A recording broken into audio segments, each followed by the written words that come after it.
Yo, yo, yo, what's going on, everybody? This is your boy Ashton, man. And JJ Wilson here. And you are here for the Eternal Vintage Podcast, episode 5. And JJ, that's right. We back. We're back at it again. Got a bunch of articles to cover. Well, you know, as soon as people get in, we'll get it cracking. So yeah, we're just gonna be talking random. Who's all in the comment section right now? Yeah, just As real. as Right. real. Oh yeah, and Azrael. And again, I'm glad that that site worked out or whatever for that for a deal on it. Every time I renew my subscription, bro, I go to that site every time because that junk. I'm not paying like $59.99 if I don't have to. Oh yeah. Well, unfortunately, I did because I didn't realize when I played the multiplayer of Ghost of Tsushima, in order to do the co-op, you have to be a PS Plus member, which was a loophole, which I didn't see some of these earlier articles about the multiplayer. So I just went ahead and bought it. So Yeah. it'll last me a year. But one of those downsides to the PS4 was some games requiring the PlayStation Plus, but I think it's going to be like every title going for the PS5. So yeah, unfortunately, just something we're going to have to get used to. Yeah, these little loophole deals, and these okey dokes that they pull on us. Of course it's free, but there's a catch to everything. Now I was a PlayStation Plus member like earlier in the year, like back in March. But since I wasn't really buying games hardcore like that on the network, the PlayStation Network, I just let it go. So I didn't really try to renew it again because I had like a 3 month one that was like $17 a month, and I just kind of let it go after that. But I've always had money to pay it. I just didn't have the money that time. I know, man. Like these games and stuff is getting like way more expensive. So trust me, I understand. So oh no, I don't want to post that one on there. Let me delete that message. I want to actually post a link, not the actual link to join in. Not, not saying that I don't want nobody to join in, but as of right now, not right now. um, but but yeah, no, I trust me. I'm one to always say, look, what kind of deal can I get first before you know, before I purchase this. hmm Yeah, I was looking at the weather today, man. It might be another hurricane. Oh man, I'll be kind of like a little bit upset because like man, the storm in my area kind of like ruined my plans. Oh yeah, because your anniversary was yesterday. Yeah, and Hey, like you ran out of power.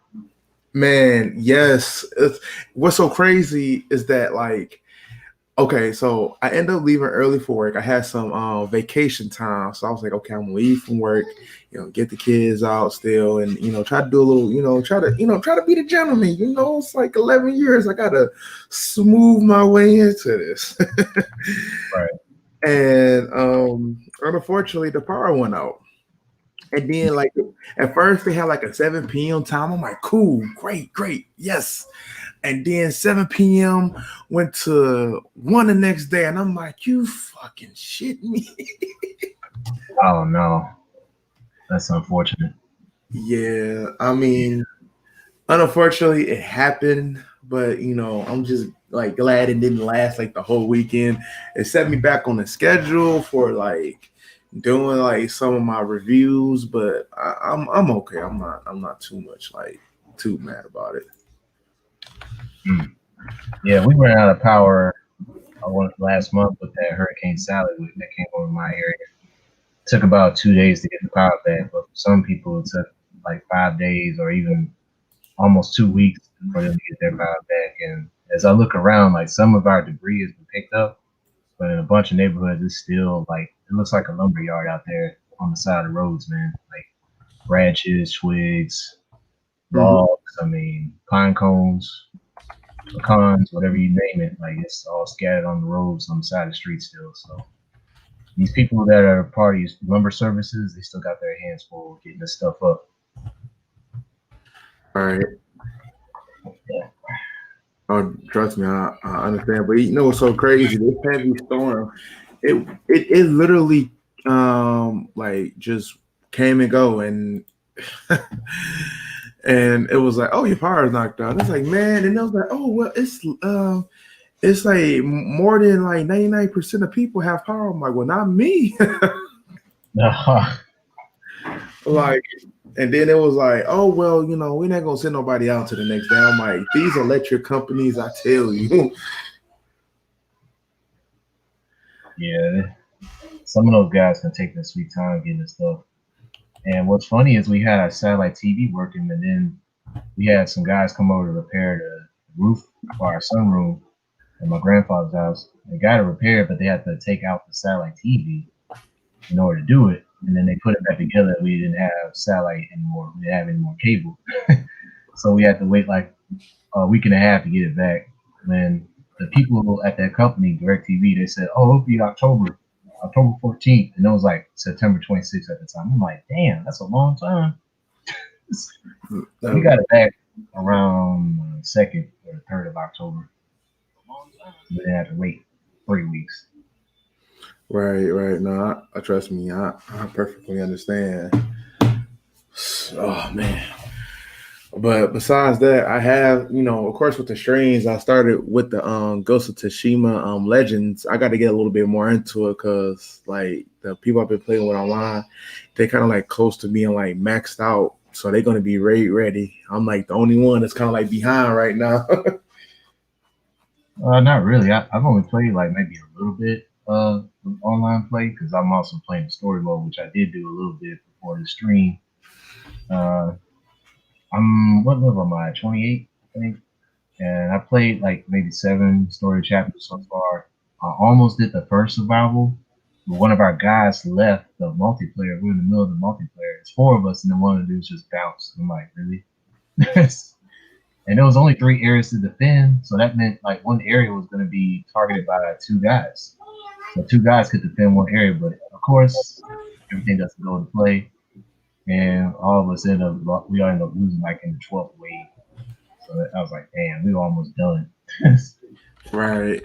Oh, trust me. Like, if you were seeing it, like, yeah, we was going in, but it was at one of, I think the silver, I was like kind of like a low level. So actually trying to play that, I ain't gonna lie to you. Like, no matter how much skills I have, it just wasn't coming close. Did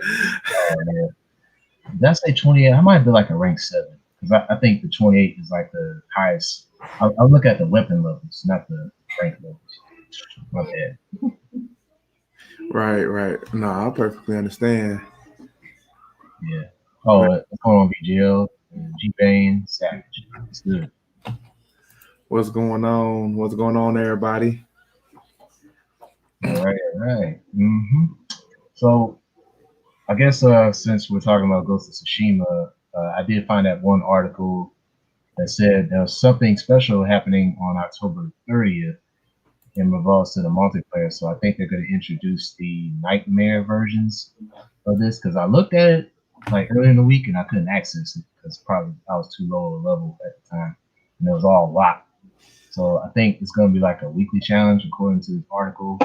I can pull it up. I think it says it's going to be like every week they're going to make some new challenges. Yeah. So yeah, looking at these, so it'll release new weekly challenges. Like, so it's going to be like 8 a.m. Pacific every Friday. The team will release new weekly challenges. This will be nightmare difficulty, 2-player story missions, and 4-player survival missions with various modes. Tweaks included to keep the competition fresh. The 2 highest scoring teams will get their names put up in lights on a weekly leaderboards. Oh, whoop-de-doo. And apparently, like, using your maxed out gear, you know, you will earn pretty much for doing this stuff. And yeah, here's the catch. The very last paragraph in that article. You have to get your gear at a level of 100 as an absolute minimum before you can even attempt to take on this challenge. Dang. We're nowhere near that yet. And see, they talking about like Nightmare is supposed to be a lot more. And let me just tell y'all this: like, if you thinking you're gonna do a Nightmare without bringing a Ronin, then you got another thing coming. Like Ronin, like honestly, Ronin is probably like the best utility that you need in your 4-man squad, or even in a 2-man squad doing Nightmare, because they can revive and heal you like really good. So yeah, like if you don't got a Ronin, get one. I don't care. Like every player I played with ever since I did the multiplayer, because I picked the assassin type, and it's always been a Ronin. So every player I had was a Ronin. I thought that was so funny. Hey, they that important, honestly. I wouldn't like it. Like, look, when my boy was playing as Ronin, he was healing. I'm like, oh man, that's love. I mean, even though you get a particular item that allows you to like heal a portion of your health, you will still need that support. Like, trust me, like enemies do not play, and you're not as OP as Jin Sakai. You actually only have like a portion of his playstyle once you choose the class. So Yeah. so yeah, get your popcorn. Like some weapons you get, it has a specific stance. You'll notice that right away when you play multiplayer. You get a sword, it'll say water stance only, or it'll say wind stance only, stone stance only. So you have to be aware of that when you pick certain sword types. And also with the weapons as well, like your bow and everything. They'll only give you like a smoke bomb, or you'll have caltrops, or you'll just have kunai, and that's it basically. So yeah, everything's pretty much half to when you play online. So it's pretty much a nerf. That's what it is. They nerf you down. Right, most definitely.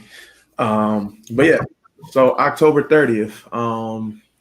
Yeah, get ready. This is where like I think it's going to excel Legends, because again, we wasn't really thinking when Ghost of Tsushima was first announced that they was going to have like a really engaging multiplayer, but the multiplayer is really good, unique, and with the story mode like being focused to more the story base, it caters to all types of players who loves action, who loves the online base, and yeah, enjoy it.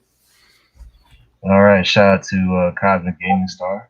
He said he had a birthday today. Happy birthday to you. Happy birthday, Retro. I think you're what, 24, 25 now. Yeah. Enjoy your day, and maybe, I'm not sure if this could be an option. Yeah, when I turned 21, I went to the strip club. So yeah, get that experience, buddy.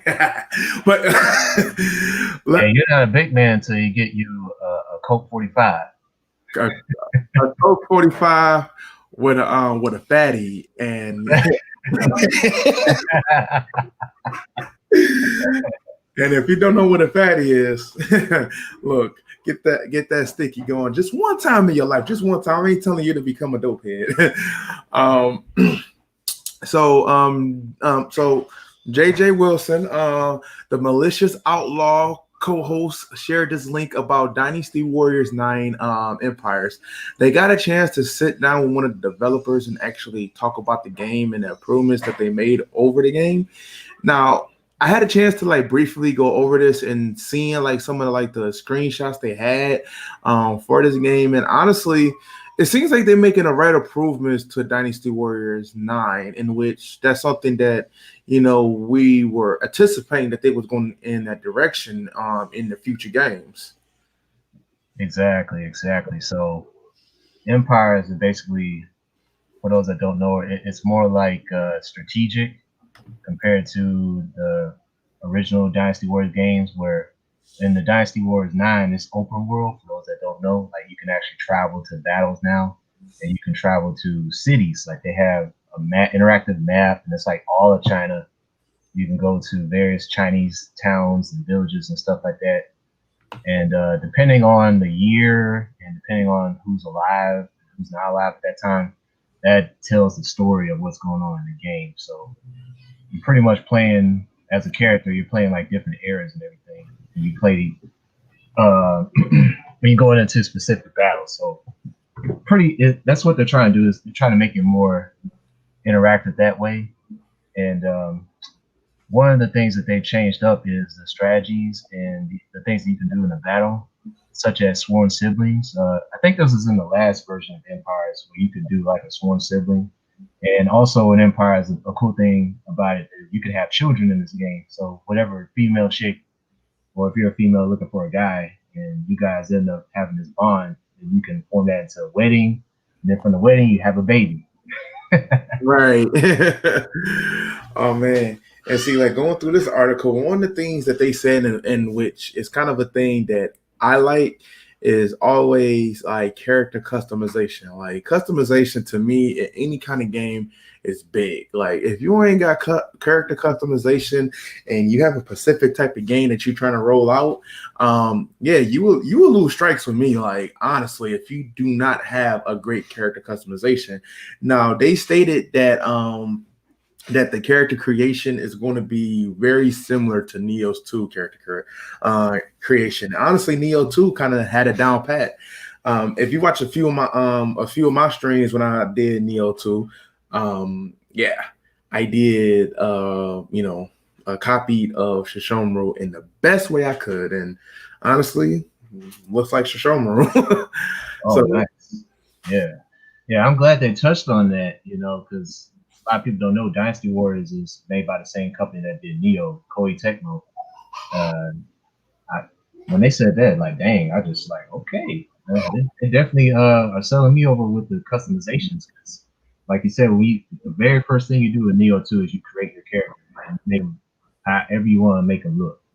And once you do that, man, it turns out so well in the gameplay of Neo.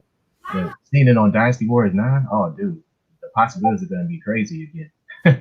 Right. Like, the worlds that you can do in there, and then the landscaping, all that stuff is crazy. And I'm glad like they didn't change like the whole narrative when they did 9, because one of the things I guess like that was really anticipated with 9 was that the landscape of the game was changing, and that actually had me a little bit worried. Like, oh my god, is they really gonna change any story that much? It was like, oh no, man, we're just gonna make an open world. I'm like, yes. Now, I'm not saying that the open world was perfect. I'm not gonna say that at all, but they went in the right direction for Dynasty Warriors. A lot of people should really appreciate what they tried to deliver and the promises that could come with future games. And Empires, again, is in the right direction. Yeah, I'm looking forward to see what they do with this. I hope maybe if they maintain the open world aspect along with the Empires, then it's gonna make for a pretty fun game. Can't wait till it comes out in 2021. Definitely will. I'll be sure to see what it's all about. Right. You know what? One of the most OP things in Dynasty Warriors 9? Oh, what's that? The hook. Like you climbing up them walls, scaling them castles with that one hook. It made like sieging, breaking through the doors irrelevant. You just go across that wall and just beat the crap out of the general, and you can just dip on out. Just that easy. Yeah, I also like the Rams when they get the battling Rams and they bust through them castles and stuff. They bust through those gates, man. And then all them soldiers be coming in there like, oh yeah, you know what time it is. Right, most definitely. That's crazy. That is crazy. And also, so you turned 25, Gaming Star. Hey, shout out to you being 25. Good thing about 25, car insurance get cheaper. Remember that. Yeah, man, you gotta get your keys to the car, bro. Yeah. Get your little Honda, little Honda Civic. Yeah, like all over Orlando. If you ever listen to Plies, he has this like funny quote. He was like, "Yeah, not even beat a Honda." Yo, that always kills me because like when me and my wife was dating, she had a Honda, and I used to say that every time. She was like, "Don't get in my car. Don't you ever get in my car." Well, like give me the keys. I can get in there anyway. Oh man, it's funny. Okay, so actually, this is a topic too, and I will post an article on this about because this is something else that JJ shared.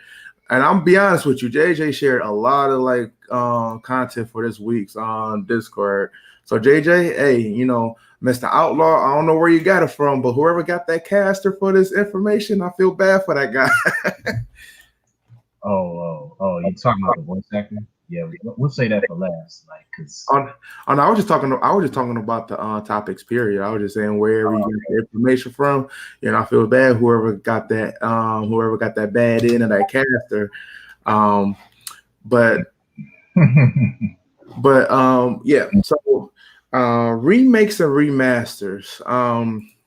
This is an interesting thing because honestly, in this last generation, we was filled with a lot of remakes, remasters, having a definite edition because it definitely falls into that category. And honestly, I kind of feel like it's kind of getting a little bit too much now. Yeah, I kind of see what you mean. There haven't been too many like really authentic games that come out and just be like, dang, this is a game changer, right? Like this is something that's gonna push gaming to the next level, and it's gonna make a trend. Like we just talked about Dynasty Warriors 9, how they started to transition to open world. That's kind of the current trend right now. Open world games where everything is like exploration, and you're encountering several different, enemies or even allies and stuff like that. Whereas Right. remakes, it's just a rehash of what we've all seen before, and and sadly, with gamers, like if we're trying to experience something new all the time, it gets kind of redundant. You know what I mean? Right. And I mean, I could see something like, for instance, like Resident Evil 2 or 3, them doing a remake.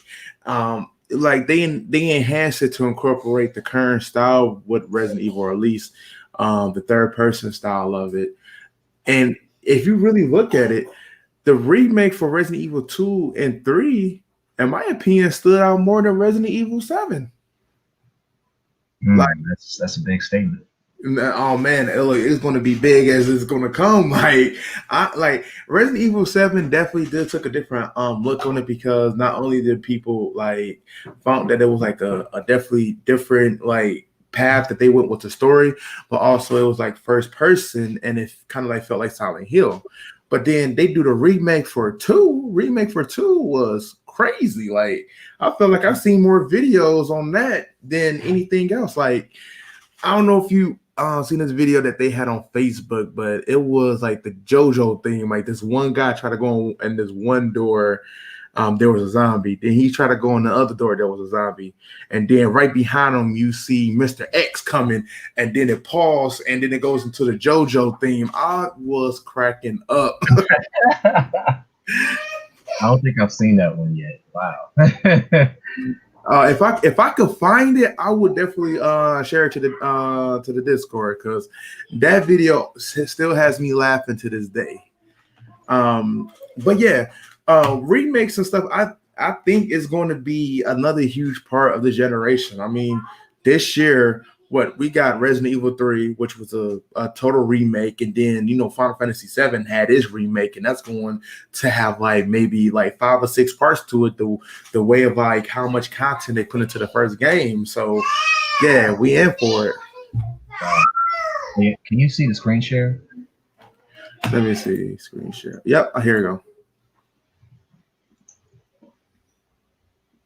Okay, now can you see it? Yep, it's showing now. All right, yeah. So yeah, PushSquare.com, they had a whole list of games that were remakes, like previous generations. So yeah, you got Borderlands, and they even have the date. I think it came out 2015, and they redeveloped that for the PS4. Mm-hmm. You also had Call of Duty remastered that came out. I think wasn't that a PS3 game? Mm-hmm.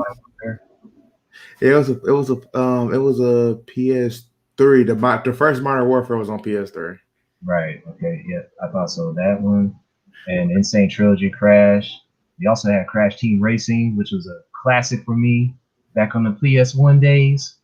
Oh man, look, I love playing that game.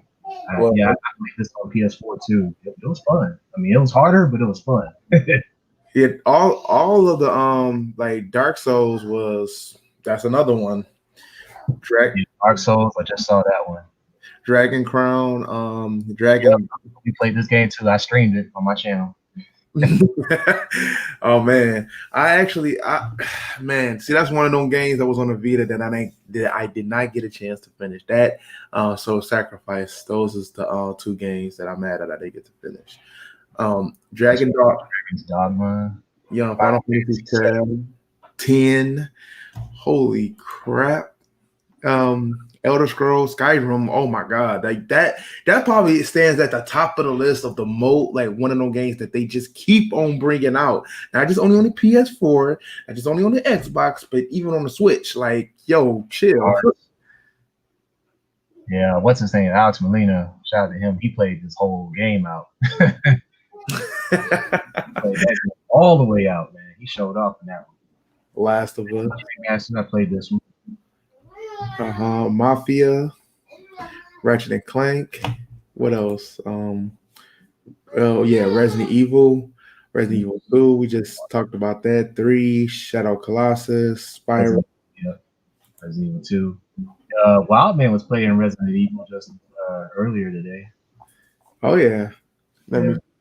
Tony Hawk. Shadow Colossus. Yeah. I remember seeing people play this a bunch 2 years ago.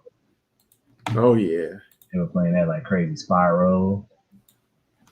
Look how many games that's been already. That's been at least like 30 games, 25, 30 games. Right. And then the Drake collection. Yeah, the Nathan Drake collection. You played this game, Wipeout? Wipeout? Don't remember it. Yeah, I played this. Not the collection, but I remember playing like a version of Wipeout several years ago. Pretty good racing game with spaceships. Yeah, and then you got Yukaza also. That Yukaza, those series. Yeah. They pretty much coming back out. So that's crazy. So yeah. So remakes is like honestly it's going to be a huge thing, especially when people want HD versions. Wow. Yeah, it goes to show you that it's a lot of games that have been rehashed over the past 5 years, and as we just showed you guys something. A lot of them are classic, but some were like, well, they didn't have to have a remake, but they just kind of did anyway, just because the company had the flexibility to do it, and also fan demand and stuff like that. So yeah, remakes is just going to continue to happen as long as there's fan demand for it. Especially as the people that played the game when they were younger, they're getting older, and they want not only do they want to experience it again, they probably want their children to experience it again too. Right. Well, here, let me take to the comment section real quick. So let's start right here. G-Bang, yeah. Now I will say this: Demon's Souls, I'm really is looking forward to that. That is actually one remake that I say that I would really want to see, just because of the fact that Demon's Souls is probably out of the soul-based games, it's probably like the most I have really had fun with. Yeah. All right, so the next article I pulled up is the Xbox Series S. It's expected, according to the CEO, Phil Spencer, that it will outsell the Series X. Now, this is rather interesting because he was interviewed by Kotaku, and he was kind of giving his reasoning as to why he thinks the Series S, which by the way I think is $200 cheaper than the Series X. And so here it is on quotes. He says, "I think over the generation, our expectation would be that price really matters, and you would see the Series S sell a whole lot more." So in translation, what that means is people, because of these times that we're in right now, they're going to gravitate towards more of the Series S rather than the Series X. Wouldn't you agree? Right. I guess that's what he's making a narrative of. But the thing is, though, and this is where like buyers is actually going to start considering more options out there. Because I'm not saying that the Series S is not a bad deal. Definitely not saying that. But you get the point to where it's like, okay, the Series S is like, like $300. But then what's the point of like spending that much money when you can just spend the extra $100 and get the digital version of the PS5. So, Yeah. so it's like it really does give you the narrative of what to go for, because the disk drive of it not having a disk drive, they're only taking it down $100. That means you're still getting that crazy SSD. You pretty much is getting all the benefits of the main console just without a disk drive, which comparing to the Series S, you is definitely getting a downgrade for that 300 price range. Yeah, I think the article says something about RAM. Yeah, it's reduced. So reading the paragraph here, it says Spencer says he understands some comments from developers. They're worried about its reduced RAM, but it notes that the PC market is evidence of how games can scale well across a range of configurations. So yeah, I think even with the Series S having like a reduced RAM, it should still play decently, for the various games that are going to come into that particular console. So yeah, I think it just kind of drives home that during these times, these tough economic times that people have to conserve their money and everything, they're going to go towards what's more affordable and what's going to be most beneficial for them. So they're not necessarily going to get like the highest console, unless they can afford it. Of course, they're not going to just jump out of their house and run up to Best Buy or some of these other places and get an Xbox Series X or a PS5. But see, what's Phil failed to realize though, and I think people need to understand this, is he's still getting the narrative that if you have a high performance PC, what's the point of getting the Series S again? Like, why somebody wants to downgrade to the Series S when they got a gaming PC that could do more than that? Probably even still give the Xbox Series X a run for his money. So that's the thing. And I mean, it's not like how like Sony strategy. I'm not saying it's way better because they taking the disk drive out, just declining an extra $100 to get people to buy theirs. But again, they have the exclusive that we like to play, and their exclusives is they leave a mark on us. Like shit, God of War, people still talking about God of War. They can't wait for Ragnarok. So, oh wow, yeah.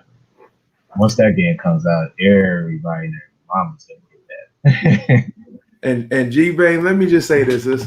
Like, because I mean, yeah, some Xbox or whatever would get upset about this, but let me just say this: I can care less about any kind of fanboys. I'm making my judgment because I'm spending my hard-earned money on this. I have Xbox Game Pass, PlayStation Plus. I buy games like crazy. Shit.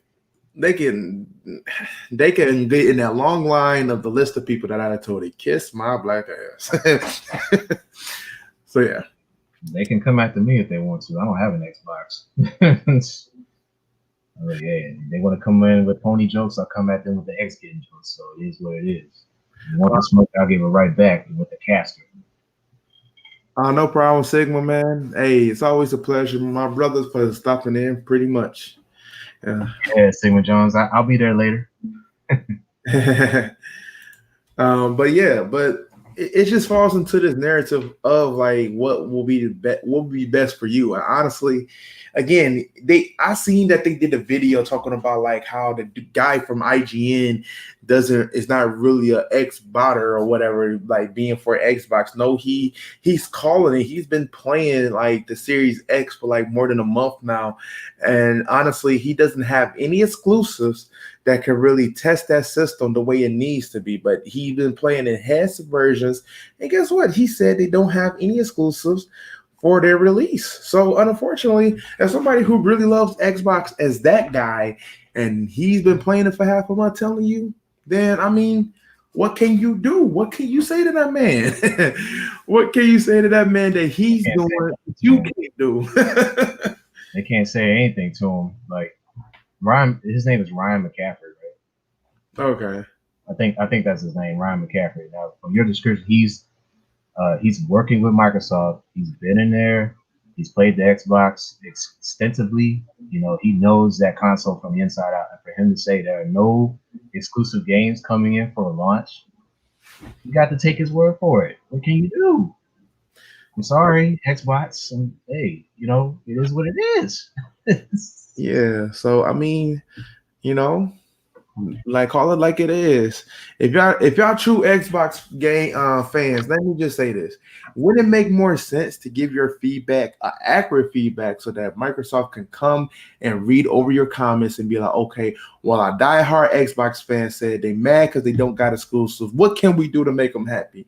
If you never gonna say that kind of thing, then you might as well not be diehard fans if you can't be honest with yourself. I'm just saying. It makes more sense of your honesty and what we have in social media. They got accounts. They look over this stuff. So hey, I mean, They gotta actually go to some of their meetings or talk to some of the people that work for the company themselves, man. Not just rant on YouTube in a public forum where people are watching all kinds of videos about all kinds of stuff. And some of these people don't even care about the ins and outs of the company itself. So they're not gonna trip too much if you're over here whining and complaining about what Microsoft is doing, what they're not doing. So if you're really passionate about exclusives and making Xbox pass the PlayStation, try to get a job at Microsoft. Just saying. yeah. I mean, look at it like this. I'm gonna put Nintendo into this. You know how long people been asking for like a Super Mario 64, like a Super Mario Sunshine, and now they got the whole 3D All Star thing going on Switch. Now I'm not agreeing with the price of it, but however, they got it. You know, they got what they want. Yep. They listen to their fans. They say, "Hey, look, you want this? We went through the way of making sure that it plays well on here. Pay that $60." You know what? Some people was like, you know what? I'm gonna still give $60. I love these 3 games." Some people waited for a deal. Some people may have got it for their birthdays. Never know. But honestly, they did what they had to do to make their fans happy. Make sure you do the same thing so that your company could do it. I'm not. Nintendo, because That's not. Nintendo has been around for a long time. I think they've been around since 1949, if I'm not mistaken. Yeah, they've been around for a very long time. They technically are the industry veterans at this point. Exactly. They're like the grandfather games. One Yeah. of my earliest consoles was Nintendo. So, I mean, I could never hate on Nintendo. They've been around all these years and stuff, and they still, cater to their fan base as best they can. And they're still around, so you got to give them kudos. Right. And speaking of Nintendo, the next article I got, it's about the Switch, and it says the Nintendo Switch has hit a 22-month record with non-stop sales. Yes, I can't. I'm trying to see how much exactly that they bought here. Yes, it doesn't say, but yeah, let me try to screen share this for you guys. Right quick. There we go. Boom. Yeah, there's Mario in the suitcase with the marshmallow dude. Mm-hmm. And see, I'm going through it now because I believe they sold over 60 million consoles.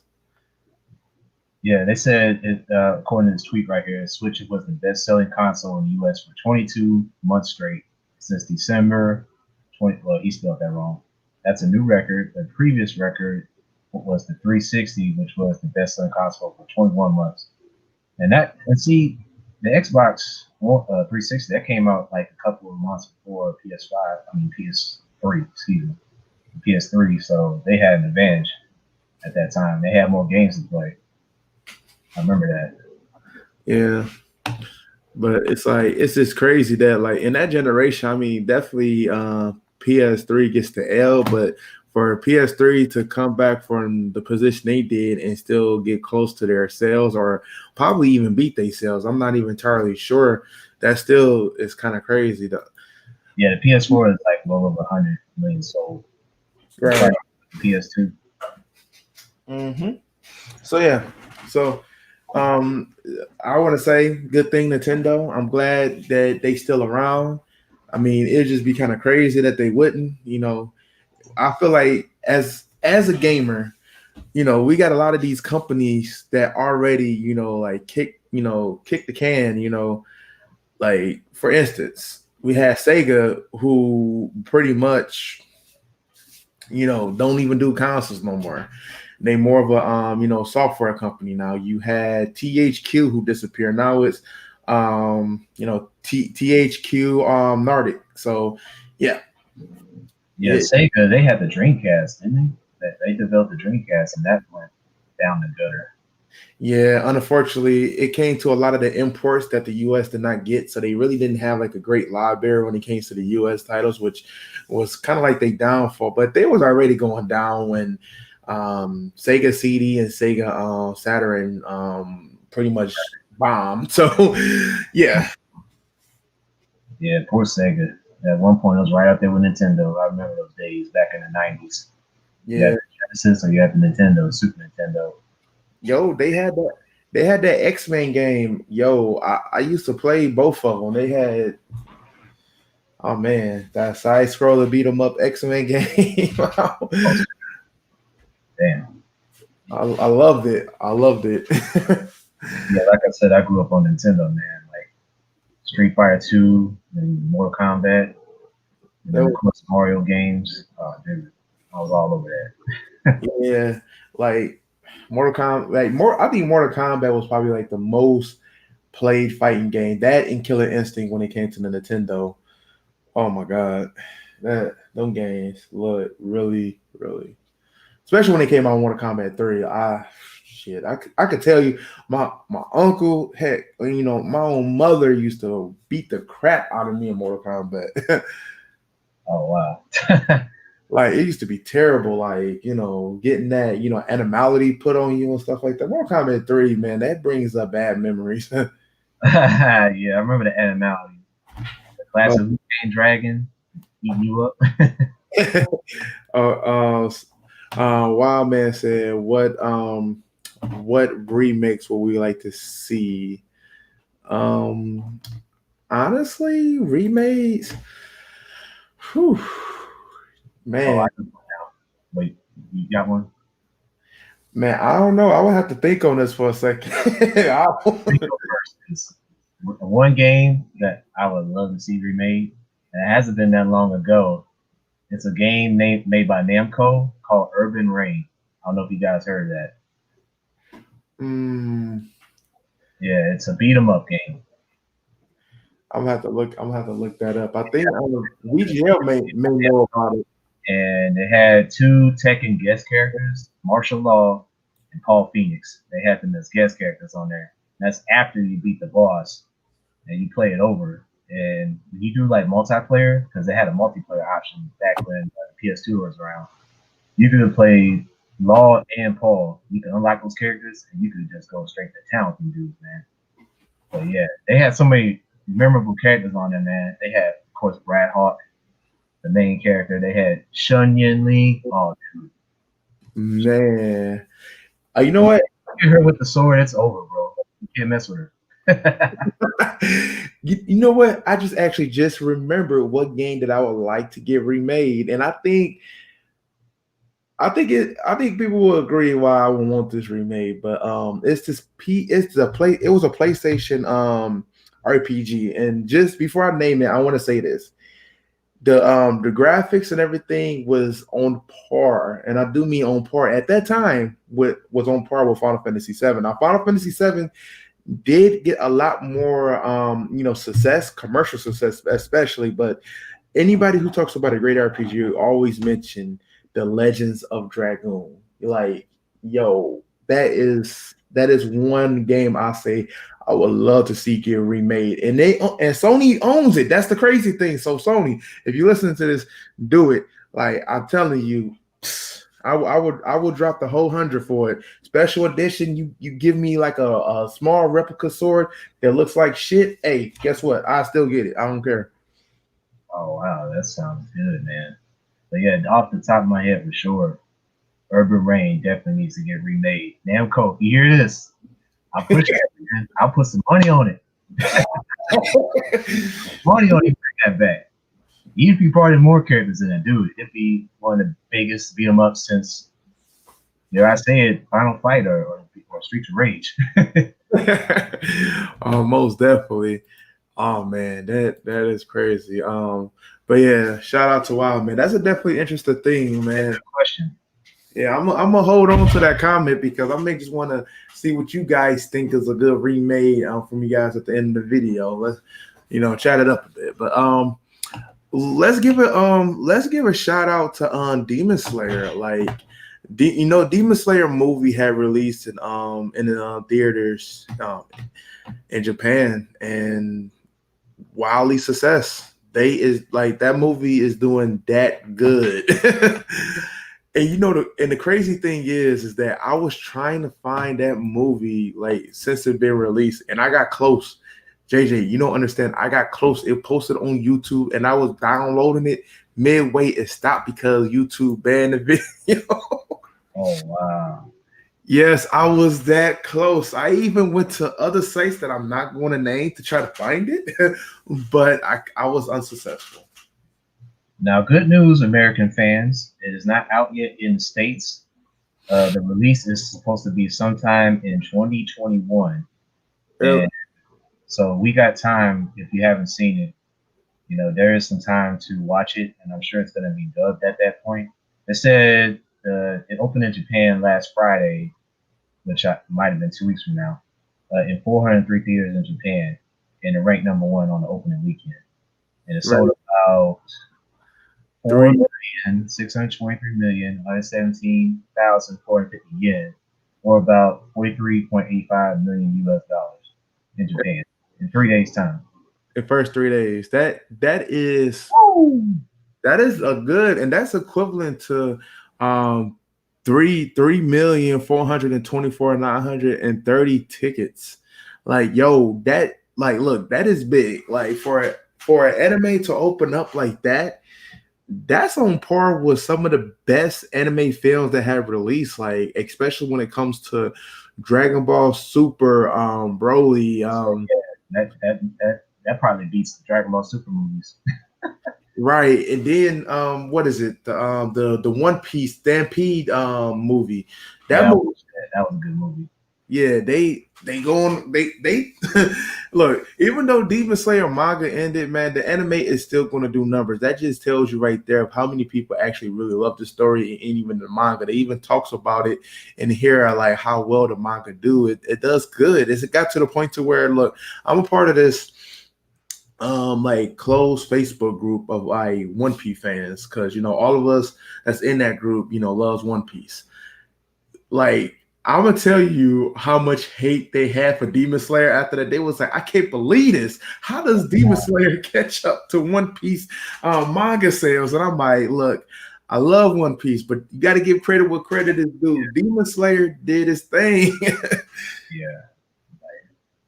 Hey, you got to give it up to the competition, and it's new blood. And One Piece has been around for a really long time. It's done a lot to get the fan base that it has, but Demon Slayer hasn't been out for like a couple of years.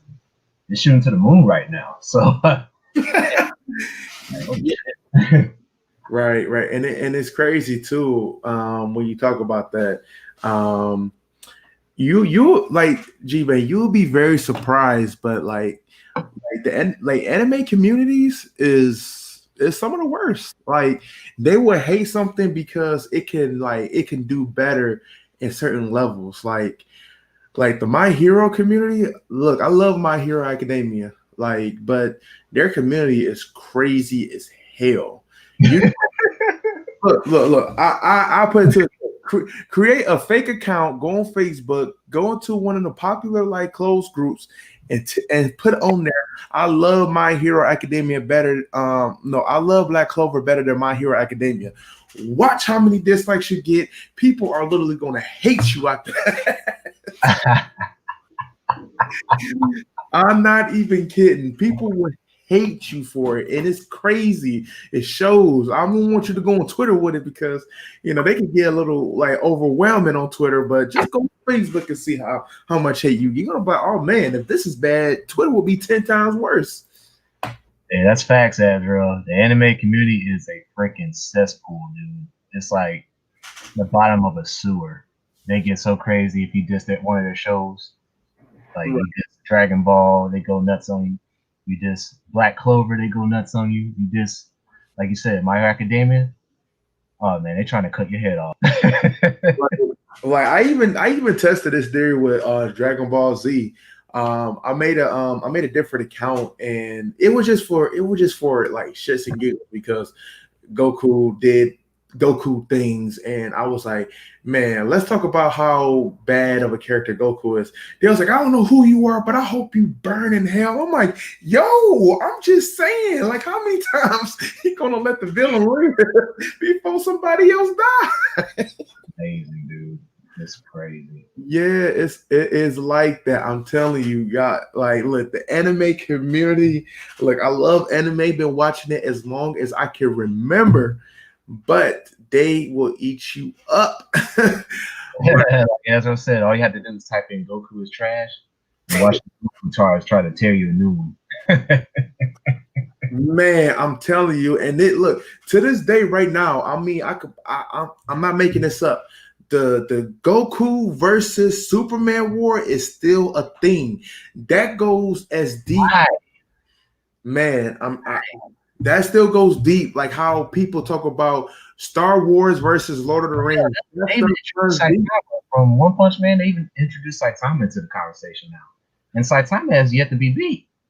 I think it's who's going to win that because he is undefeated. Nobody's beat Saitama. Well, I mean, they made him because of that though, just to troll. Like he is he's the anime like troll character because like nothing can stop him. Like you remember when this monster went to go fight him and it tried to dig away and he was already in the ground just laughing. I'm glad you said that, Azrael. Mastar Media was terrible. Dude, he's notorious. You got to watch his videos. It's so cringe. He'll hype up these Dragon Ball characters, and then sometimes he'll bring in Saitama in the mix, and he just, dude, it's ridiculous, man. How much it's so random too, the way he draws some of these characters out, fighting Vegeta or fighting Cell or fighting Jiren or Beerus, some of these other characters that he be having them match up. Oh, man, it's crazy. Mastar Media, go check that out. Man, it's crazy because like I just want to look. You go ahead. No, I was gonna say that I actually did a post about this too. I'll put on there because in my opinion, and I think that Super Saiyan 4 is better than Super Saiyan God Blue. And it was like how GT was such an awful. I'm like, yes, GT was a letdown series, but the one thing you could say about GT is that Super Saiyan 4 looks amazing. The idea behind it is brilliant because it focused on a Saiyan origin. Super Saiyan guy focused on something that I feel like was made up while somebody was on a shitter. And it was like, you know what? People will go crazy for a Super Saiyan with blue or red hair. And I'm like, okay, if you say so. No. See, Azrael, that's why you a gentleman and a scholar. He said Super Saiyan 4 was more creative. Super Saiyan lesbian. They just went ridiculous with the colors and everything. And then Ultra Instinct is looking super overrated anyway, because that still wasn't enough to stop Jiren. Goku still needed help to win. Still needed help. I mean, the ending to the Tournament of Power was great, but I still think that whole saga was just it was lackluster. And like I said, Goku ultimately needed help to beat that dude because he was just ridiculously overpowered. To be honest with you, the person who stand out in the Tournament of Power was Master Roshi. Yeah, crazy enough. Master Roshi stood out the most out of everybody, and that's because nobody think he still had it, but he putting paws on people. And then they try to get on my man's Krillin. Technically, Tien was the weakest link. He took one person out by sacrificing himself, and they praised him for it. But Krillin took out 3 people. Like, come on! And he was gloating. He need a water bottle, man. Man. He was shining. And a lot of people like Krillin too. Right. And with Tien only taking out one person, I felt it was kind of lackluster because that dude's always training. That's what kills me about Tien. He's training all the time, and it does make sense that he's the strongest Earthling because of that. But then to have him like lose sort of midway in that tournament power, I was like, damn, man. Like, he had a nice little run, but it's supposed to be just as good as Krillin, if not better. Because technically, he's supposed to be stronger than Krillin. Right. I gotta find this one video because they was showing like this guy who be like doing manga. He made an alternate manga version of like what if future Gohan didn't die? And yo, like that whole thing, my man's was just like hypothesized was crazy. Like seeing like the things that he went through since everybody died and he really didn't go after his dream. That that was crazy. I think my man did it right. It's just that he never finished it. It would have been interesting to see it. Oh, Yeah, that was Jonah, glad you in here. Jonah. Dragon Ball, Dragon Ball. Right. We're gonna take that serious from here. Those folks said we need a break. We can't make any more content. You guys are killing us. Man, no, the manga right now. Oh my god, the manga is killing me right now, man. I think that's why I'm like one of the most lackluster mangas I'm reading. Like that and probably Boruto right now. Like Boruto is kind of lackluster. Yeah, I caught up. Speaking of mangas, I caught up with the Golden Kamui manga. I finally got a chance to find a website to read most of them chapters. Man, them dudes is fighting in a beer factory. Right. Fighting in a beer factory, and freaking Sugimoto's getting drunk. He got drunk in the middle of this pursuit of this guy with a tattoo. That jump was funny. Yeah.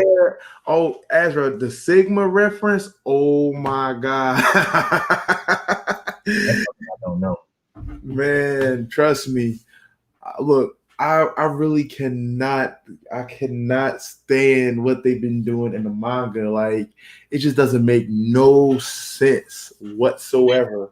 I don't think I ever been like this mad in a manga series since Fairy Tail. And I mean, I'm being honest. Like I get heat for not liking Fairy Tail.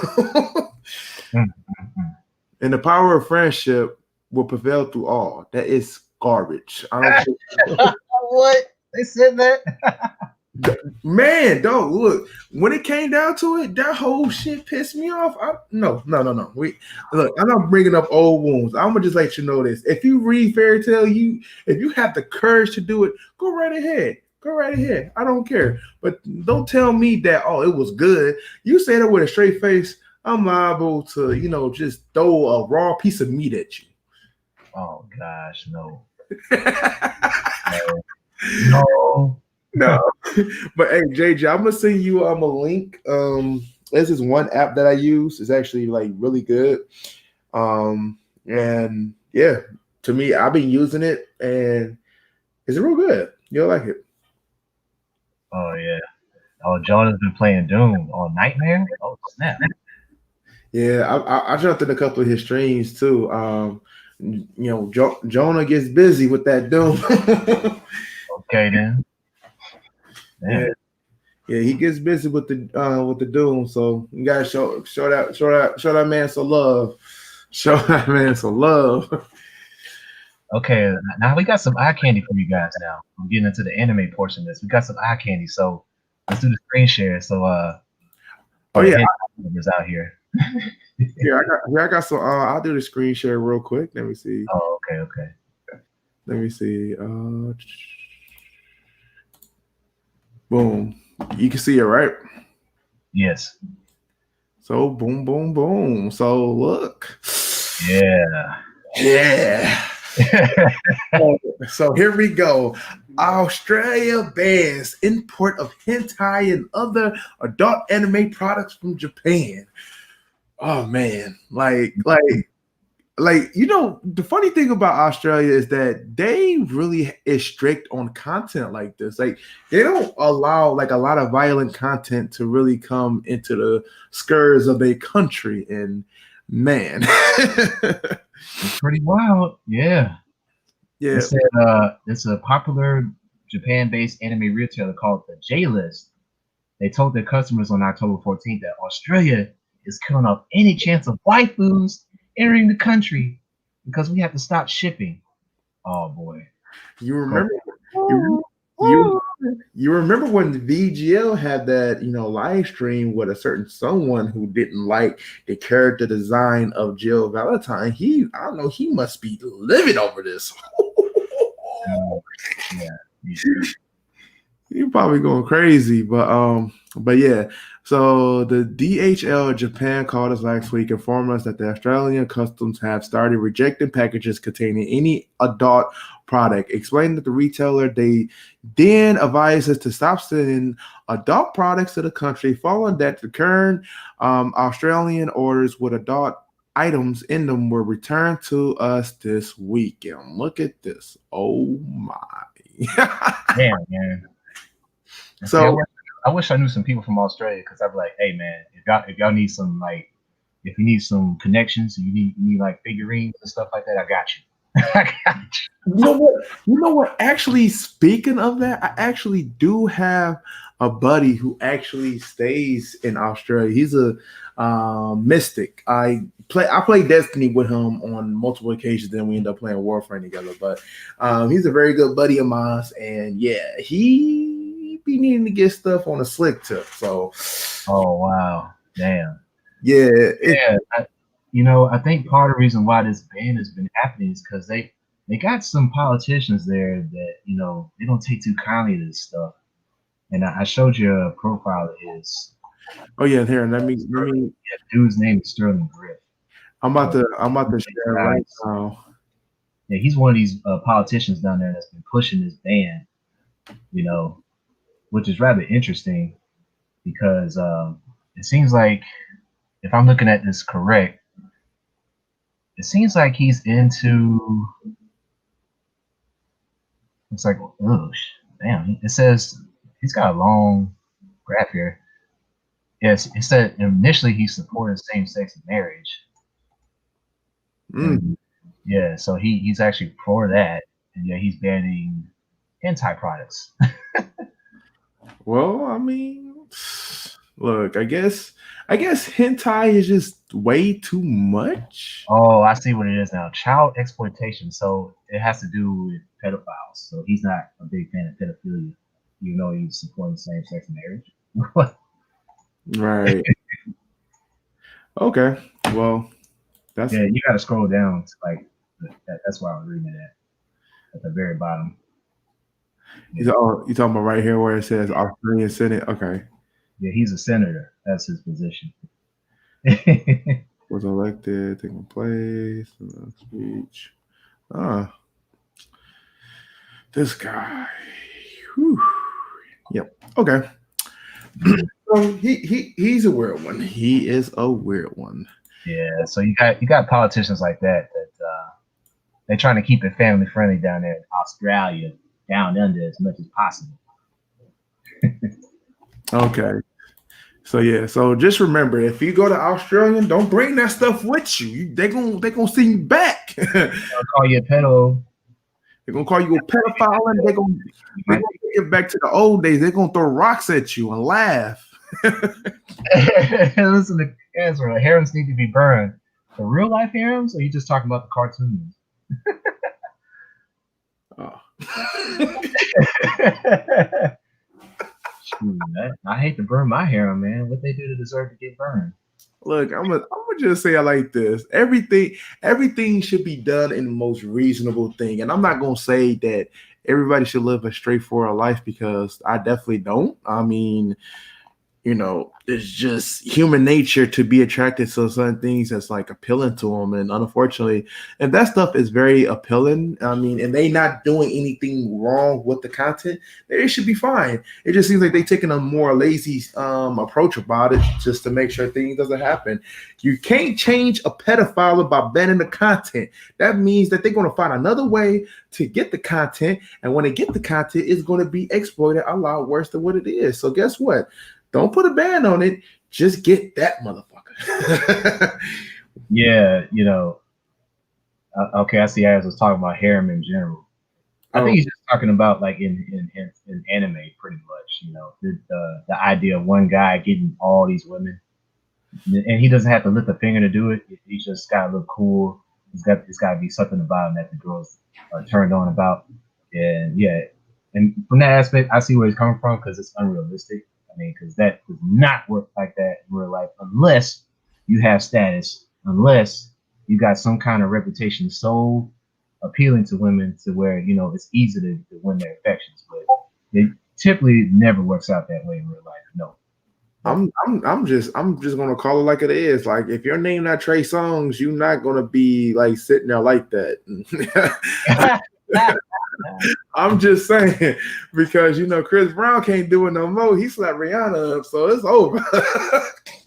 I was watching a video the other day. This dude, he took it down though, but he said Fidel Castro, the former leader of Cuba, the dictator, he said he had as many as 35,000 women in his life. 35,000 in his country. That's a freaking city. Okay, and that meant that for every he had like at least 3 women a day, like one for breakfast, one for lunch, and one for dinner after like right before he went to bed. So that's how many women he was getting every day. Honestly, he's a gentleman scholar. He just prefer his meals different. Sometimes I'm just saying, if you having grits every day, you want to change it up. You may just want to put a little bit of green onion on grits, maybe have some shrimp and cheddar in your grits. You may just want to cut up some some steak and throw it in your grits. That's amazing. 35,000 women, dude. 35,000. That's the city. That's your harem right there. Nothing but girls. Man, that's his own army right there. Yeah, that's his army. That's like Gaddafi, bro. He had a harem full of soldiers.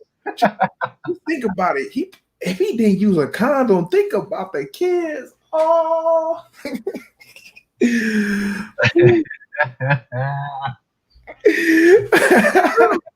Fuck no, fuck that. Oh man. Now. So look. Yet, but hey, it'll come. So I'm definitely about to do this share screen on this because this is big. Yeah, this right here, this last portion of the live stream, this is big. That's the one with the text. I'm going to get the one from the Anime News Network. I don't know if you have it. The Anime News Network. Okay, here, let me see. I could scroll up. Right. It's the first. There it is. Yeah, there we go. And here that's the original one. That one. That's the one that informed me about this crap at first, man. So basically, this guy, at first I thought he worked for Funimation. His name is Chris Thurman, but he's actually a freelance voice actor. So he's not like this guy he's making these big roles in these shows where he's got like a big character to fulfill. He's more like a side supporter actor. So he'll do like small voice acting, like supporting characters and things like that. And he does commercials. I listened to one of the commercials on YouTube. So he's like on the radio quite a bit. So he'll do some kind of advertising or something like that. That's kind of his gig. But this is what happened, y'all. Apparently, he was caught sending nudes to a minor. Only 15 years old. He sent nudes of his wee-wee to a minor. He sent his thing, his pipe game. He sent her the nasty. But okay, all right. Let me get the jokes aside here. So anime voice actor Chris admits to sending nude pictures to a minor. Now, look, in the terms of this, he goes on to admit that he has sent it and that he has recently took down his Twitter account. Now, this is what he went to say, and I mean word for word. This is what it has right here. All I can really say is that I am deeply sorry for how uncomfortable I made them feel. I was in a very dark place during this time after a near decade-long relationship ended. Okay, still inexcusable. I had a long scent of doing this. Never with old HS friends on Facebook. I have since stopped this and have moved on from the hellish place in my life. All I can really do is take my lashings. I completely understand the disgust towards me. I'm trying to be a better human every day, as you should be. Just please don't harass my collaborators I have worked with. This isn't fair to them. They didn't know about this. And by the way, he has a Discord, or at least I don't know if he's still on there or not, but he had a Discord, and he just went by the name Chris. And for those that want to see it, we can show you the text with this next article that Ash put up first. We got the text. If y'all want to look at it verbatim, we'll have to blow it up a little bit because it's kind of small. But yeah, it's crazy. It's yeah, it gets real deep. I'm gonna slowly scroll through this. Like looking at these texts. Yeah, that's his Discord. So he sent it to this dude. His name got blurred out, of course, because they don't want you to find out his identity. And it looks like this happened about 2 years ago, but it just now been brought to the light. Yeah, I'm looking at the comments now, like, oh, what the F? Oh my God, how do I delete this? I'm so sorry. And then of course the kid's surprised, and then Chris goes on to say, I swear to God, I did not mean to do this. I put my phone in the pocket. What in the world? Okay, I figured it out. Holy shit, I'm so sorry. That was not intentional. It's like, oh, that's okay. It could have happened to anybody. Oh, okay, let's go down to the next one. All right. Yeah. He's like, oh, yeah, okay, yeah, it was just embarrassing. Hey, dude, I've sent things on accident. No worries. Yeah, I can imagine. I mean, I'm single, but I wasn't trying for that. And what was that reaction? Oh my God, this is man. It gets worse. It gets worse. Yeah, it says, huh? That was pretty random. Yeah, no real way to prepare for that. I would just think someone would be like, huh, or WTF. That's pretty funny. And then the kid says, like, I know you wouldn't actually send me something like that, so I didn't want to make you feel weird. I was just surprised. And Chris goes, oh yeah, I see what you mean. Why would you were surprised? Did you think I was a girl? I know what you mean, but wow. Right. I mean, now it goes on to say, I don't feel weird anymore. I'm just embracing it at this point. I mean, it happened. I can't change that. I just hope you don't see me too differently after seeing that part of me. Unless it's a good different. My God, this is crazy. And just to let y'all know about this, because I mean, I don't know if y'all have ever like sent that kind of pic to a woman before. And I mean, look, amongst like the same age, or I'm gonna be more precise, same age range, definitely not nobody who's underage or anything like that. But if you like talking to a girl, you boo loving, y'all been doing y'all thing, and you sent her a pic, and she okay with it, fine. But in his case, this is disgusting. It's weird. Like it's great. Yeah, she's like, the person said they were just having a normal conversation, and he just sent it at random. Guys do that all the time. I am a guy, and guess what? Sometimes, me and my wife, we have very exotic conversations. I will not share them. But that she may just get a picture and be like, hey, look, this is what you're missing. Oh, I come home in the morning, the kid's not here. Yeah. But guess what? This is not that case. This is very, very inappropriate. And honestly, his comments and the things that he said is nothing but it gets crazy, man. It gets really crazy. And I'm glad you brought up Vic Mignogna, Azrael.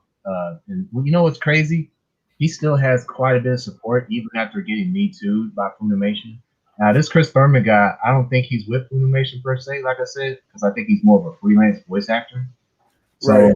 But with Vic Mignogna, he had to get terminated by Funimation because of the allegations that he was getting from his coworkers, his female coworkers, by the way, and also, some questionable things he's done in the past with various voice actors from other companies. So, I mean, hey, to hear this guy not actually get reprimanded, only to get like his Twitter account deleted and Discord deleted, I mean, it's really like underwhelming to say the least. Right. And see, the thing is that with the whole Vic thing, like, to be honest, Vic got fired because he got fired because of it, but they had no evidence. That's the thing. They had no evidence whatsoever. And the only reason that Vic didn't win is because of a silly interview he did they asked that one question, and that was, "Would you kiss an underage girl?" And they probably mixed the question around. You know how interviewers try to solicit the person that they're interviewing. So they asked him a question, and he answered in the best judgment. And I mean, it wasn't say that he would like kiss the person lip to lip. No, it's just that, like, you know how a president or a mayor, you know, they see that woman in the crowd that's holding a baby, and they may kiss him on the forehead and say, "Hey, the baby look cute," you know, being that person in charge. That's what he was referring to. But however, if you're going through a case like that, any kind of case, don't do interviews. Don't let nobody talk to you or criminate the things you say, because they could twist your words around. That's facts. Yeah, Vic fell for it, man. I mean, I can't. And honestly, I'm still Team Vic when it comes to that situation, because soon after Vic does that, there was another video that poses up and showed them some of them voice actors, and I'm talking about the Dragon Ball Z voice acting cast, Right. that they had like that funny but crazy video where they were talking about like Yeah. It got leaked with Chris Sabat, Monica Rial, and Sean Schumer. Yeah, I remember that. Yeah, that video was like, I mean, it was them acting silly, but the things they were saying was just like kind of weird, and like, you know, who jokes around with a mother and a daughter? I mean, not a mother and a daughter, but a mother and a son having sex. That's weird. That's hentai, man. They saw them doujinshis, and you know, they see Chi-Chi, fingering Gohan or Trunks or somebody like that. That's where they got their crap from. So that's why they want to reenact that, you know, for the fans and all that crap too. So yeah, I'm not surprised. Yeah, but I don't know. To me, it's just really, really weird for them to do so. Yeah, that's not me, man. I'm staying away from that. Yeah, it just kind of tells me that Funimation, you know, I guess the prerequisite besides being a talented voice, having a talented voice, you got to be a bit of a creepo. You gotta be crazy. Yeah, and see, this is the one. See, and both of these things that we just like, you know, like covering on and everything. This is the kind of things that like people from the outside who did have an interest of looking at anime doesn't really go through it, because of the fact that you have this weird BS that happens. Like, you know, and that's the bad thing. It's not everyone. It's not. It's these few people who supposed to be at their peak and supposed to lead this generation into something that is just more than just a cartoon. It's more than just a TV show. Some of these animes teach you life lessons that actually gives you an experience that, you know, sometimes, I'm not gonna lie, you may just get a tear in your eye. Like I didn't read, like, again, Promise Neverland ended in the manga. Man, I had to sit there and just like stare at the ceiling for like maybe like 10 minutes, because I'm like, yo, that just fucked my life up. Like, and it's even in video games. Like, you know, I was streaming Ghost of Tsushima, and I did that Mystic Quest with his nanny, and like the way that she went away, I was sitting there like, okay, look, I need to end the stream. This shit just hit me like a ton of bricks. Yeah, I remember you saying that. Yeah, it really does hit you in a way that you have to like really, you grow with the things that you love.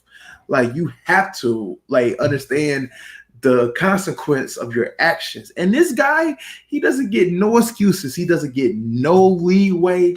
He does not even get the sympathy of my left ass cheek. He can go burn in whatever cell or whatever hole they put him in. Or even if he don't, guess what? I don't think you should be even like, you're not even going to be a second thought when, you know, when time goes on. You're going to be the guy of this platform for right now. But guess what? Trust me, as soon as the stream ends, I'm going to forget about you. And I'm glad we're kind of having this discussion. Like, before I move on with the text, like before it gets even more cringier, like we have to address this about the depiction of anime watchers, because, you know, there's this, like we talked about earlier in the week, like there's this stereotype of how, you know, people that automatically watch anime are automatic, like, you know, dirty and they're pedos and everything like that, because they're watching shows that kind of, they have all these characters in there, and sometimes they can be more scantily clad than they need to be. And you know, we're just, me and Ash, like we're here to just try to like clear the air, so to speak. So like, that's not how we're always watching anime. We're not trying to get the lewdness out of anime. I mean, we they know they tease us and everything. The people that draw the stuff, you know, the fan service and everything like that. And sometimes it's funny. Sometimes, you know, we be desperately asking for it. At the same time, you know, we can get past that. We can see the story for what it truly is and not for what it could be through, you know, perversions and things of that nature. Wouldn't you say so? Right, right. And that perspective is it's crazy. And I mean, people. I mean, I don't blame if it seemed toxic, but not everybody should be looked upon once like anime be mentioned. Like, and it's crazy how people are looked upon like that narrative. Like to be surprising. Like me personally, you don't see me like the way they got it is that when people watch anime, like just think about the like they physical appearance. They think they like fat, stay in their mom's basement and ain't got nothing going for themselves, and they dive into this anime world because they try to place their reality. That's what people actually think, but that's not actually true. Like a lot of people who actually does watch this stuff, you'd be very surprised. Live a very normal life. Like look, I go to work just like any regular guy. I, eat my meals just like any regular guy. I, sit home with the family. We And own things. We yeah, own like we own houses. We own cars. Some of us have children. We travel. Yeah, so we're not bums out here on the street, man. Or we're not like sexless virgins that can't get them and stuff like that. So that's all that stuff's got to get thrown out the window because it also comes from people that, surprisingly enough, they live the same kind of lifestyle too. They just, for whatever reason, they just can't get into anime for whatever reason. and right. And see, like, and that's another thing too. Guess what? My wife, she knows that I watch anime. Like she knows that, of course she knows I'm a gamer and stuff like that. And it's even crazy like this. Like, heck, I still play like Magic the Gathering, Yu-Gi-Oh cards. Like I still do all of that stuff. And guess what? I've been going on 11 years of marriage and nothing has changed with that. Like there's no skeletons in the closet. There's no type of like weird hentai collection. There's none of that. And just to be honest with you, like, again, growing up in Detroit, in the ghetto, like any street guy watches Dragon Ball Z and Naruto. Those is the two ghetto people animes that they love. So anime watchers is all around. Don't just think that they are like people who like just gave up on life with this. They're smelling like a bag of shit. Not doing nothing with themselves. That's the wrong stereotype. Oh yeah, yeah. Street dudes, yeah, street dudes are all about that Dragon Ball now. Don't get twisted. Man, about Dragon Ball and Naruto. Look, Naruto is probably like the new ghetto anime. Like you can't tell them nothing. Oh wow, yeah, that's true. And to some extent, One Piece too. You know, they know about that One Piece. Yeah, that's true too. Like and you know what? I ain't even gonna throw this narrative, and this is actually going a little bit more personal. Like my grandmother who passed away last year, like surprisingly, she was an anime watcher, and I didn't even know. She didn't even seem like she was. That's crazy. Yeah, she like man, she calling me talking about Inuyasha, Naruto, Bleach. That was her stuff. That was her three anime she watched. And I'm like, man, I never knew you liked it. She was like, yes, I did, but I didn't know any of my grandkids watched it. I'm like, oh, we do watch it. Me and all my brothers, my sisters, nah, they a bunch of cunts. They don't know, they don't like anime. But nah, but Nah, can't say that about my folks. I don't know any of them watch anime. oh, grandma. Hey guys, what's anime? What is that? Oh, never mind. Oh man, like you'd be surprising, but like in my family, like everybody in my family, I take characteristics from like on my mom's side. That's where a majority of the gamers was. Like again, I mentioned earlier that my mom used to like beat the crap out of like me personally in Mortal Kombat 3.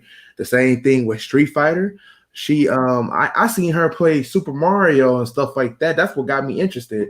Like I'm saying like this, that if we was to go in an arcade with like my mother and like a couple of her friends and we sit on a Miss Pac-Man machine, she will probably laugh at me because I can't get past World 5 and like the level 5. I think that's the one with the invisible patterns. She'd be like rookie, and I'm like, I made it to here with only 3 lives, and she'd just do it like nothing, like just nothing.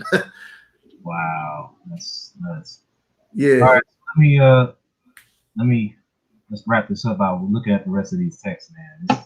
It gets crazier from here. So going back to Chris said, I'm honestly not really super down on myself that often.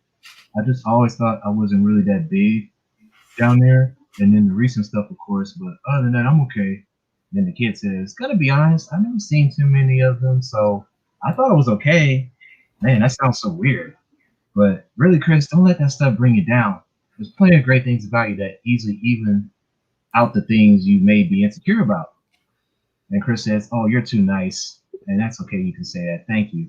I haven't really measured, to be honest, but like, I don't know, it might be as long as your forearm, maybe my wrist or your elbow, and my fingers across thick. But I guess that's okay. Oh, gosh. Okay, and then he says, to each their own, of course. I just never understood. Well, actually, I guess if I really think about it, I understand. And then he tells him his age. He asks, how old are you? And then the kid says, I'm 15.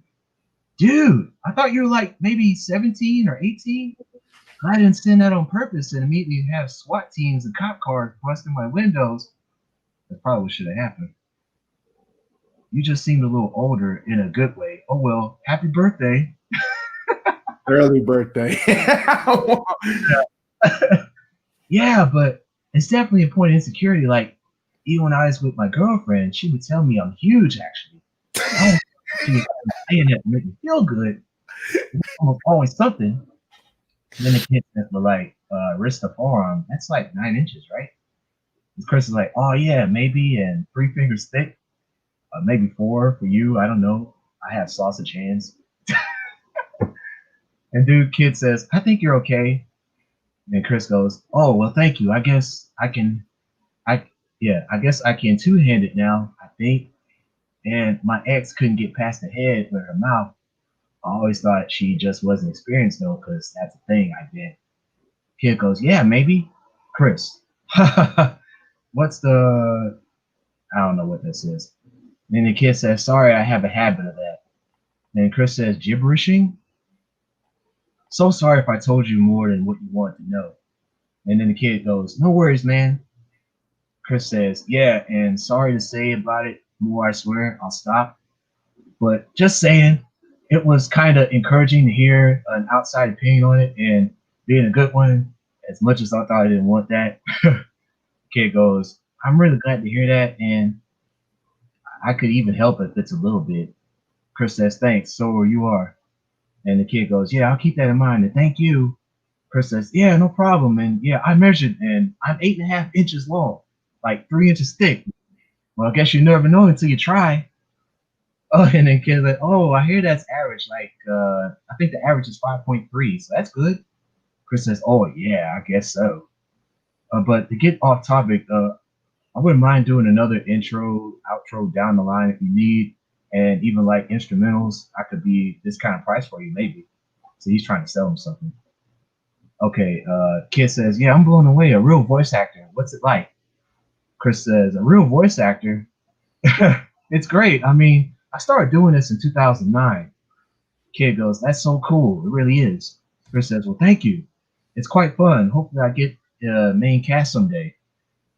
And the kid says, oh, hard, I believe in you, Chris. And Chris goes, thank you. Yeah, a Funimation actor show you that. Blink. It happened. Wow, that just killed me right there. So yes, a Funimation actor showed you their cock. Oh God. So, and this is the thing that I read earlier after these, screenshots went public and everything. This is the apology that he did, and yeah. And it's exposing Chris person, of course, made a comment. But yeah, this is what not to do when you're talking to an underage girl. And look at this one tweet he made. He said, yeah, it's still inexcusable. I had a long stint of doing this, even with old high school friends on Facebook. I've since stopped this, and I've moved on from that hellish place in my life. I'm gonna take, we read that. Like, I take my lashings. I completely understand the disgust towards me.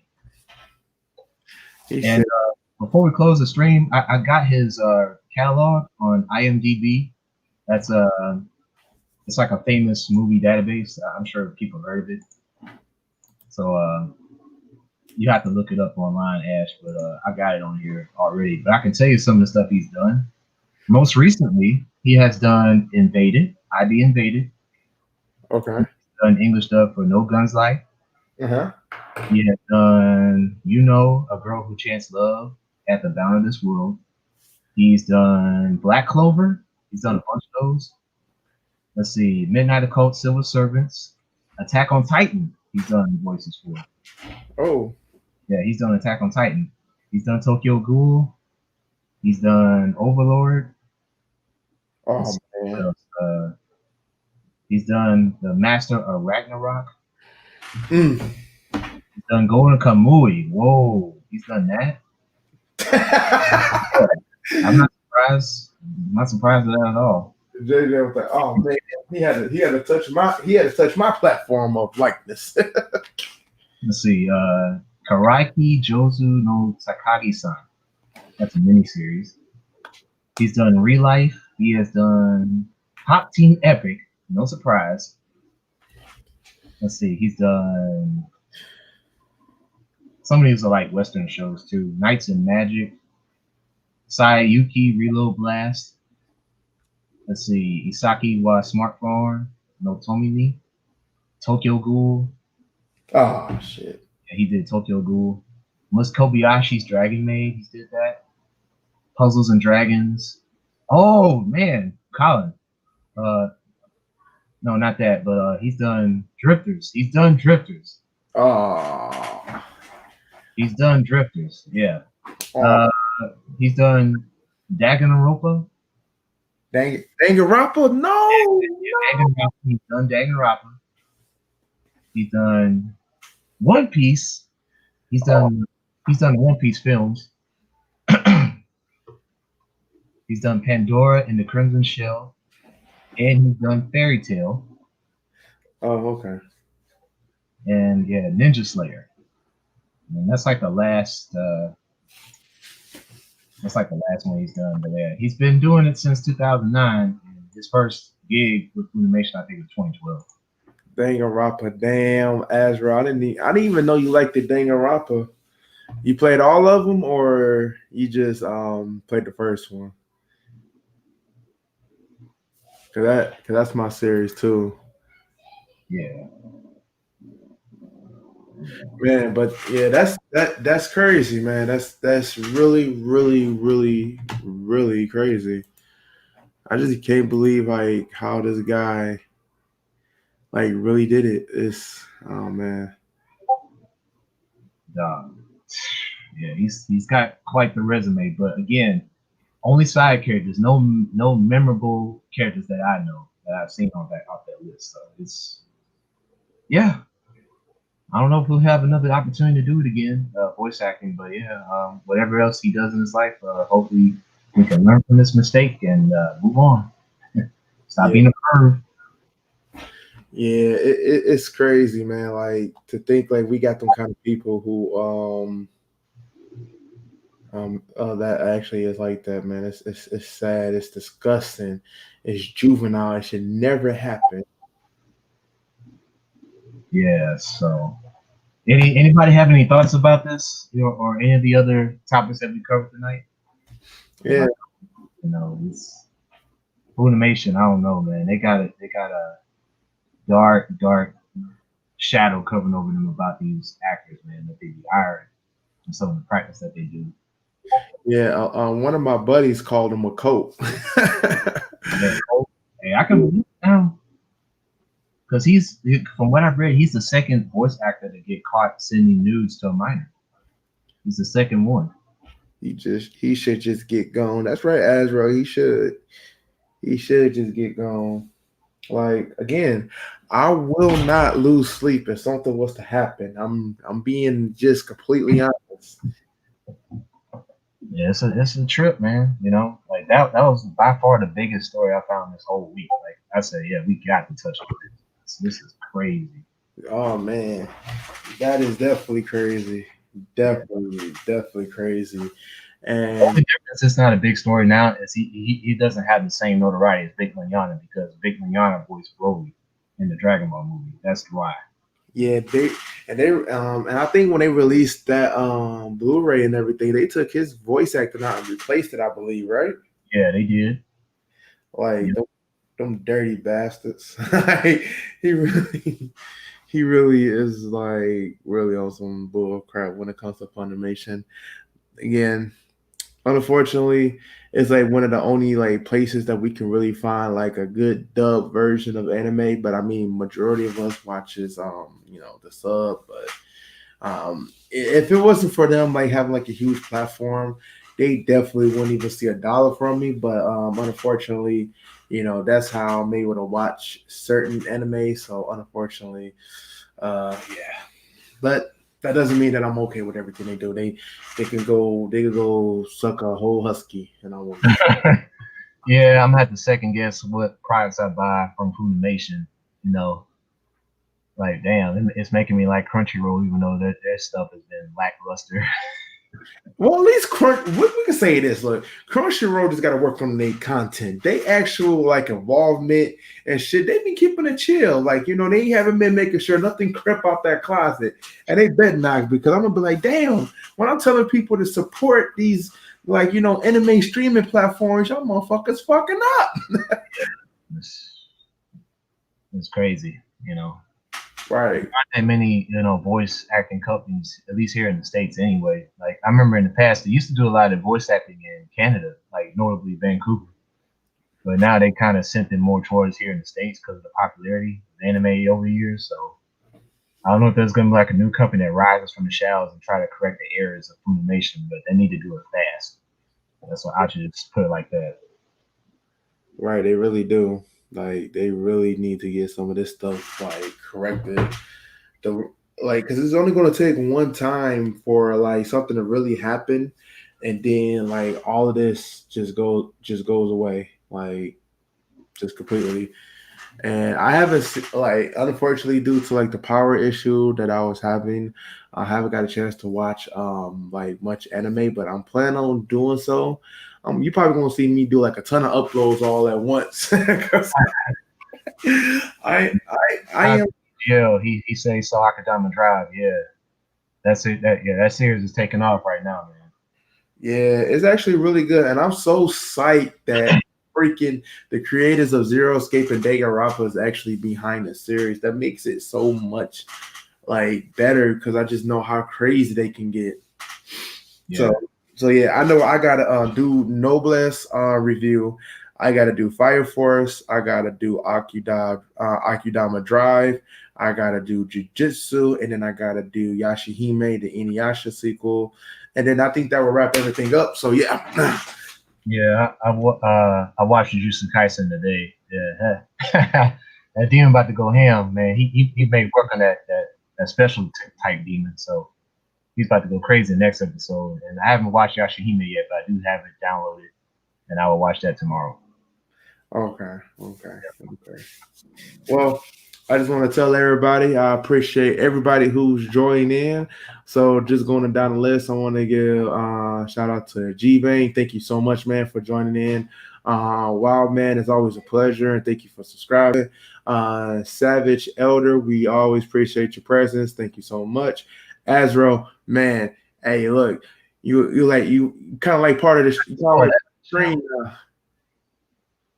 You'll see how it goes down. I didn't spoil it too much, hopefully.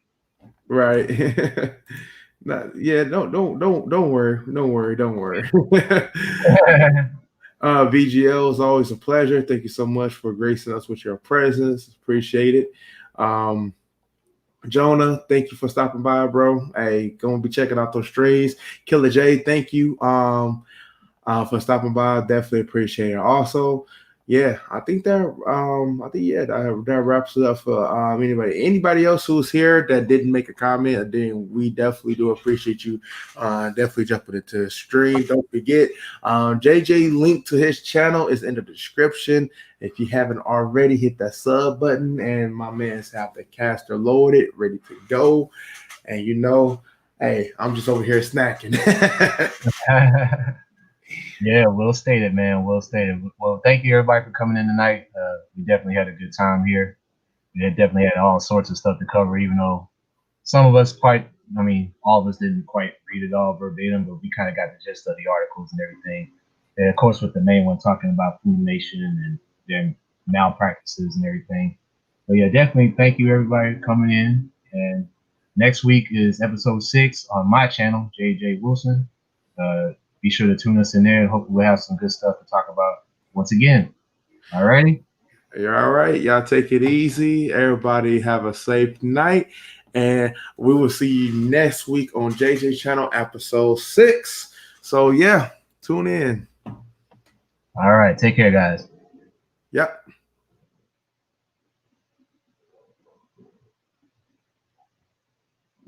Oh, damn. He took me out completely.